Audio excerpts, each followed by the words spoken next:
Com o advento da tecnologia, muitas empresas faliram. Com isto, temos uma lista de grandes marcas que não sobreviveram aos anos 2000 e que ninguém jamais apostaria que o fim delas se dariam deste jeito. Dentre elas, quem não se lembra da Kodak, a maior empresa de fotografia que o planeta já viu?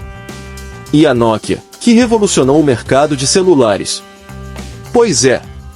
Ambas faliram, mas elas são só um pequeno exemplo do que aconteceu com diversas empresas que não souberam acompanhar a evolução tecnológica. Se você tem a curiosidade de saber quais são as marcas que não sobreviveram aos anos 2000, então você está no lugar certo. Para começar o nosso vídeo sobre as marcas que não sobreviveram aos anos 2000, não poderíamos deixar de citar a Kodak. De fato, não houve até hoje nenhuma marca tão representativa quanto ela no mercado fotográfico. Para se ter ideia do seu enorme poder no mercado, no final da década de 70, a Kodak tinha 90% das vendas de filmes e 85% das vendas de câmeras nos Estados Unidos, o principal mercado do mundo. Seu lucro era de bilhões na época e empregava mais de 100 mil funcionários. No entanto, a empresa não conseguiu acompanhar a evolução das câmeras digitais, mas principalmente dos celulares que, aos poucos, foram tomando conta de boa parcela do mercado. Com isto, a Kodak viu seu lucro reduzir a zero e entrou com um pedido de falência em 2012. Infelizmente, a empresa praticamente morreu por falta de inovação. Assim como a Kodak, outra grande marca que morreu por falta de inovação foi a Nokia. A empresa, que revolucionou o mercado de celulares. Afinal, quem não se lembra do Nokia azul com um jogo da cobrinha?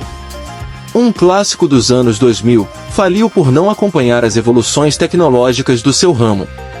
Embora ela não esteja mais competitiva há anos, principalmente depois do advento dos smartphones, faz apenas 5 anos que a Nokia entrou com pedido de falência.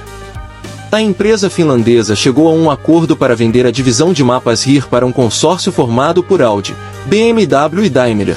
A venda saiu pelo valor de 2,8 bilhões de euros, o que hoje representa quase 18 bilhões de reais. Era o passo que faltava para a empresa sumir dos radares do consumidor final e passar a focar no segmento corporativo. Que a marca Xerox fez o seu nome, isto ninguém pode negar. Afinal, ela faz parte da lista de marcas como Cotonete e Gillette que viraram sinônimos de produtos graças à inovação que trouxe ao seu mercado. A marca, que já foi líder em tecnologia para documentos e serviços e há quase 110 anos deu outro nome para fotocópia, praticamente faliu. Quando falamos em praticamente, é porque a empresa ainda não decretou falência, mas hoje o seu valor é muito menor do que 2 décadas atrás. Um dado curioso sobre a empresa é que ela teve sua inovação roubada pelo Steve Jobs, que se inspirou na tecnologia da Xerox. Na década de 1970, o centro de pesquisas da empresa em Palo Alto inventou a interface gráfica moderna, os ícones e o revolucionário mouse. Alguns anos mais tarde, o sistema é apresentado a Steve Jobs, que fez os engenheiros da Apple melhorarem o conceito e projetaram um modelo 2 vezes em conta. E aí, o que acha disto, hein? Quem viveu até os anos 2010, deve ter grandes memórias de ir até uma locadora para alugar alguns filmes. Este costume, que acabou com o surgimento de streamings, como a Netflix, levou junto consigo a óbito uma das gigantes do mercado de videolocadoras, a Blockbuster. A Blockbuster era uma companhia gigante e com uma grande clientela fiel. Mesmo assim, morreu em pouquíssimos anos, quase de maneira surreal. Isto porque não se sentiu ameaçada com o surgimento do streamings e continuou fortemente na sua política de locação, em que cobrava taxas absurdas para locar e nos atrasos da entrega dos filmes. O videocassete, assim como o DVD, tornou-se obsoleto. Logo, a Blockbuster também e ela acabou morrendo aos poucos até sobrar apenas uma última loja, que acabou de entrar no Airbnb. Sabe o que é mais irônico de tudo isto? A companhia teve a oportunidade de comprar a Netflix em 2000 e não comprou. Quem esteve na internet nos anos 2000, provavelmente deve ter tido um e-mail do Yahoo para chamar de seu. Isto porque, em 2005, a empresa era o maior portal de internet do mundo e chegou a valer 125 bilhões de dólares. Valor impressionante, não? No entanto, pouco mais de 10 anos depois, o Yahoo foi vendido por 4,8 bilhões de dólares, um preço modestíssimo se comparado com o seu auge, para a Verizon. E o deu errado? O posicionamento da companhia e a falta de inovação. Ela poderia ser o maior portal de pesquisa da internet, mas decidiram ser um portal de mídia. Deixaram de adquirir o Google por $1 milhão, quando a atual empresa mais valiosa do mundo era só uma startup. Ou seja, só bola fora. Se está gostando do vídeo, não esqueça de curtir, se inscrever e compartilhar com os amigos. Dentre os novos comportamentos promovidos pela internet, uma delas é o uso das redes sociais. Embora hoje quem domine o mercado seja o Facebook e o Instagram, é preciso dar os créditos a quem começou tudo isso, o MySpace. Considerada a primeira grande rede social dos Estados Unidos, o MySpace teve o mesmo destino do Orkut, muito conhecido por nós brasileiros. A rede social ganhou o mercado baseada na ideia de que as pessoas queriam se conectar com outras ao redor do mundo, dividir fotos e outras mídias. Ou seja, promessa de toda empresa do ramo. Contudo, o MySpace estagnou, não inovou e acabou perdendo seu espaço facilmente para o Facebook, que criou inúmeras funcionalidades novas. Diante da concorrência, o MySpace faliu e foi vendido para um grupo gigante, mas mesmo assim sumiu. Já que falamos do MySpace, que tal relembrarmos do Orkut, a rede social que foi dominada pelos brasileiros? Para quem não sabe, ele era afiliado ao Google e foi criado em 2004, sendo que seu nome é inspirado no projetista-chefe, Orkut Builkotten. O Orkut, que viveu o seu auge até meados dos anos 2010, acabou falindo em decorrência do surgimento do Facebook por não conseguir acompanhar as evoluções que ele trazia. Além da grande perda de usuários, a rede social também enfrentou diversos problemas com questões de segurança.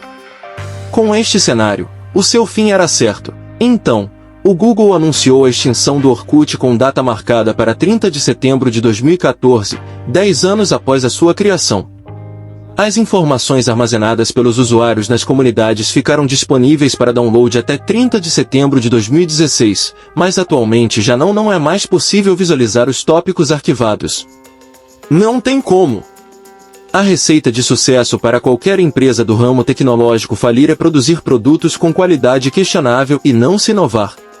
E foi justamente isto que a Atari fez, pois acreditou que era suficiente criar um mercado gigante de videogames praticamente sozinha para se manter no mercado.